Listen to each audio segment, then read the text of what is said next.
Yeah, so I thought I'd just kind of this morning I mentioned about me, and I thought I'll just go over one area, which is the year I spent with an Israeli shipping company. So I was a cadet with BP. Okay, if you go on my website, then you can see all about me. But I was a cadet with BP. 4 years later, got made redundant. They actually, I say that, they actually offered me my job back. Unfortunately, I saw pound signs because they gave a really good redundancy payment. So I took redundancy, left them, and had a few job offers, and I took this one with a company called Ajax Marine, who operated an Israeli shipping company, owned vessels, tankers. There's a big story behind those guys, but I guess we've got time. Yeah, anybody of my age will remember maybe about 15-20 years ago, a Nigerian gentleman being found in a packing case at, I think it was Heathrow, and this Nigerian person was a functionary, if I can call them that, a marine functionary at a port in Nigeria. And what he'd been doing, he'd been a bit of a naughty boy. He'd been selling bunker fuel, pocketing the money. Well, this company, supposedly this company that I joined, they had made a considerable amount of money loading this bunker fuel, which was being sold very, very cheaply on the market as cargo. And supposedly that's the story. And they got a bit of money together, and they bought some more modern vessels. I say more modern. So anyway, left BP, got a job with this company, Ajax Marine, who very quickly became a company called Beta Maritime. I may beep out those names actually from it in case they come after me. 40 mile an hour here, you know. And I'm doing 45. What a knobber. What an absolute knob. Look at him. I'm doing 47 now. I'm a knob. Anyway, so join Beta Maritime. You know, absolute idiots, honestly. So join Beta Maritime. Okay, and joining was in Sicily, so we flew out there on this aeroplane, landed, went to the hotel. I always remember the hotel because it had a nice big crack in the wall where they could look out at the gardens.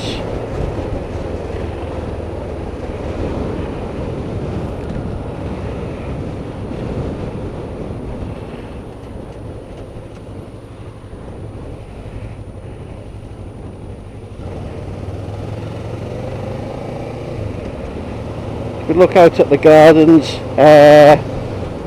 Anyway, and then we went to join the ship. A few of us. I think the chief engineer was there, the senior people. I was going as fourth engineer, which is the lowest engineering officer rank on those boats. Because I was 20 years of age, just out of cadetship. So here we do. We get on this motor launch, heading out, whatever the bay's called.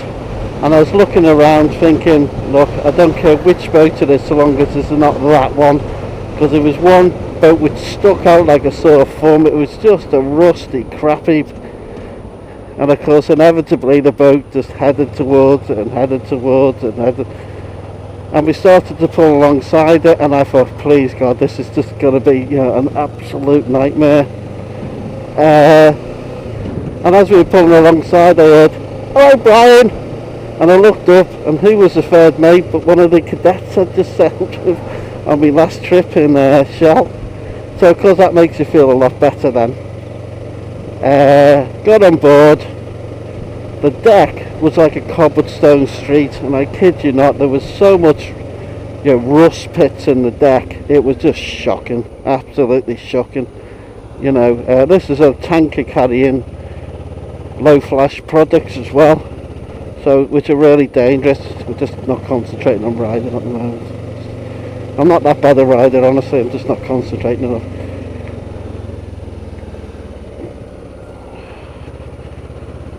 So yeah, is that? So here they were, walking up this deck.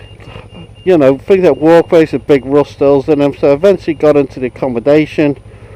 Walked past the communal bath, and I kid you not, I had this massive communal bath, do you like a football bath?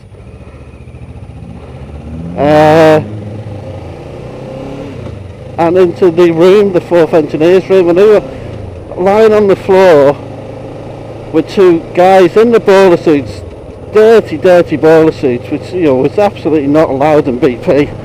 Dirty boiler suits covered in empty beer cans everywhere. And you know, I said hello and all that, and I thought, oh God, please, why have I done this? And eventually I said to one of the lads who was the fourth, I said to him, look, what does the second engineer say about all this? And because second engineers were like gods in BP, and the chief engineer was he who shall not be named, but the second engineers were like gods. So I said to him, what does the second engineer say about this?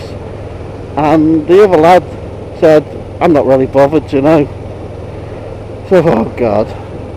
And yeah, the second engineer, he was only in, you know, well, what would be considered to be incredibly young for BP. Just watch me speed at the moment. Incredibly young for BP. He was like in his mid to late, probably late 20s, I'd say.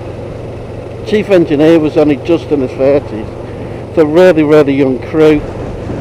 You know, the ship was an absolute crap hole, it really was. There had been showers put in because of there are regulations, because the ship lives and that was UK flag, and there are regulations, so the officers' cabins had showers in them, but the shower was just over the toilet.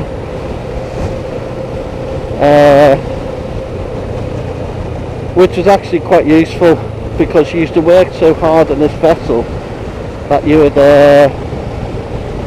come up, sit on the toilet, put the shower on, and then just sit there. Always like to nod. I don't know if he nodded, I'll have to look at the video, but I always like to nod to other motorbikes. That's our thing. Yeah, so anyway, yeah, what a crap all this ship was. Some stories from her.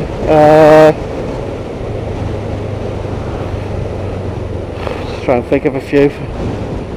Yeah, we had the third engineer on there, was the ex-senior second engineer from P&O, or the P&O I think it was, for the Oriana.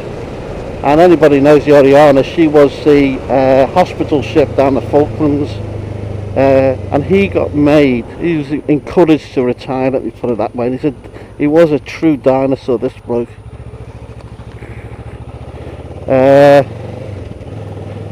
Smashing bloke though, don't get me wrong, weird as hell, crazy. He used to take great pleasure every night drinking himself into a complete standstill, which I'll be honest with you, and I'm not proud of it, we all did, even when we were on watch, we did. So anyway, and then taking this basket full of empty beer cans and throwing them into the chief engineer's office. Anyway, story about him. This ship is a motor ship, but it had a front-fired boiler, and that boiler used to drive the cargo pumps. Long time remembering that, but pretty sure that's what it did. So it was a bugger to fire this thing, and we used, instead of relying on the electric igniter, we used to use these. If you imagine a big long metal pole, probably about, let's suggest it is, oh, easy 2 meters. Let's suggest it maybe 3 meters. Onto which you would wrap, I'm driving really bad, onto which you would wrap a rag. Now the rag you got from a tray, a big tray, probably 1 metre by 2 metres, which laid alongside the boiler, and this tray was full of diesel, so it's only about an inch of diesel, but it's full of diesel, and these strips of rags. So you used to pick up these rags, rub it on the end of the stick, set light to it, and then when you went to flash the boiler you would stick this stick in and that would ignite the flame. Okay, there you go. Not hard, is it? Right. Now here we were, he was having a lot of trouble getting this boiler lit. You know, he's a steam guy, he had no motor experience, but there you go. Trouble lighting the boiler. So I was there with the chief engineer, so imagine your boiler front. I was stood probably a metre behind the third engineer.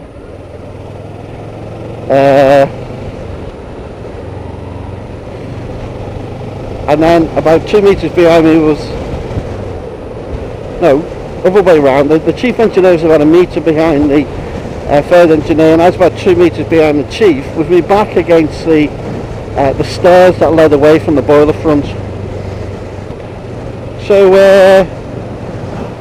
the third engineer, as a go at this, right, sticks the flame of rag in, puts the fuel on. The fuel, he puts it too close to the fuel, and the fuel, extinguishes the flame. So then what you're supposed to do then is shut the fuel off, put the fans up to full blast to blast all the combustible gases out of the combustion space before you try to reignite. It's called purging.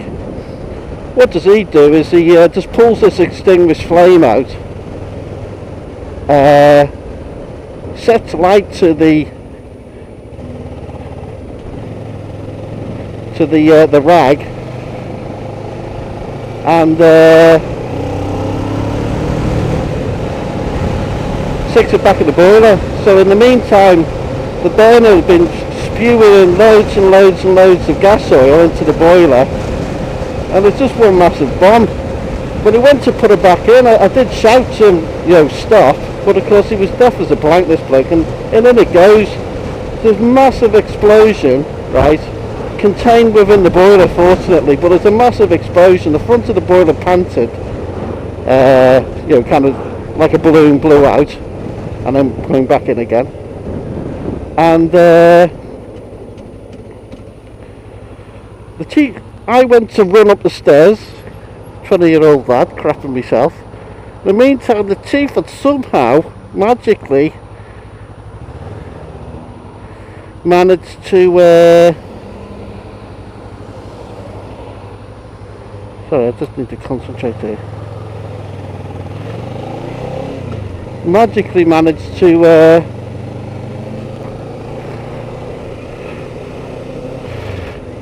run the 2 metres that it took me and the time for me just to turn round and literally run over the back of me, push me down and run over the back of me.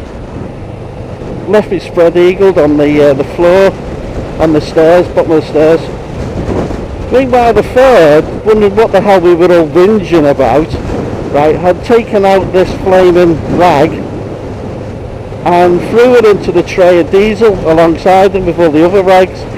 So when I turned round to look, it was like Dante's Inferno. Here he was standing there, with his puffed out chest and look of what the hell are you doing? Beside him was this massive flame now up the side of the boiler of this diesel. What a freaking nightmare. yeah, that was him. Gosh, I've got loads of stories about it. You've got to be careful, I don't bore you with all this stuff, because there's loads of this stuff, unfortunately. Not proud of it. I mean, on that ship, just a quick one,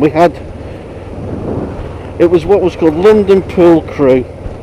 Some absolutely fantastic people work for the London Pool Crew, but it was also renowned as being the place to go if you were booted out of every other company,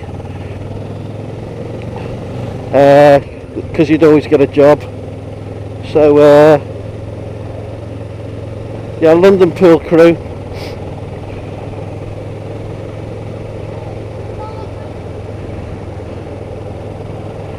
And anyway, we were 2 men down because we'd been sacked because of drinking or whatever, or killing each other probably.